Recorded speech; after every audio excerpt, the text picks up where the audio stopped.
உங்கள் தந்திவன் தொலைக்காட்சியில் சின்ன திரையின் சிங்க பெண்கள் மாலை 7 முதல் 8 மணி வரை காணத் தவறாதீர்கள். லிப்ஸ்டிக் விவகாரத்தால் சென்னை டபேதார் மாதவி பணியிட மாற்றம் செய்யப்பட்டது பெண் உரிமைக்கு எதிரானது என பாஜக மாமன்ற உறுப்பினர் உமா ஆனந்த் கருத்து கூறியுள்ளார்.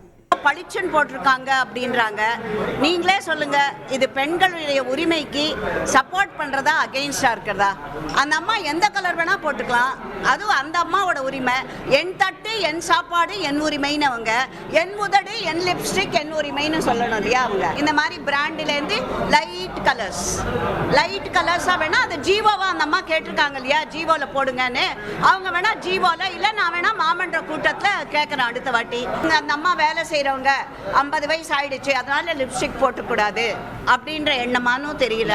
ஜீவோ எந்த ஜீவோல இந்த மாதிரி கலர் லிப்ஸ்டிக் உபயோகப்படுத்தக்கூடாது என்று கொண்டு வந்திருக்கிறீர்களா அப்படின்னு அதுக்கு என்ன பதில்? நான் யூஸ்வலா போட மாட்டேன். நான் வேணா இந்த வாட்டி பிரைட் ஆரஞ்சு பர்பிள்லாம் ஐஸ்வர்யா ராய் ஒரு வாட்டி கான்ஸ் ஃபிலிம் ஃபெஸ்டிவல் போனப்போ பர்பிள் போட்டு போனாங்க. அது பெரிய டிபேட் ஆச்சு. அப்போ ஒருவேளை அந்த மாதிரி ஏதாவது கலர் என் வயசுக்கு ஒவ்வாதது தான், பட் ஸ்டில் அந்த லேடிக்கு சப்போர்ட்டா நான் போட்டு போறேன். அந்த லேடிக்கு சப்போர்ட்டா வேணா போட்டு போறேன். உங்கள் தந்திவன் தொலைக்காட்சியில் சின்ன திரையின் சிங்க பெண்கள் மாலை 7 முதல் 8 மணி வரை காணத் தவறாதீர்கள்.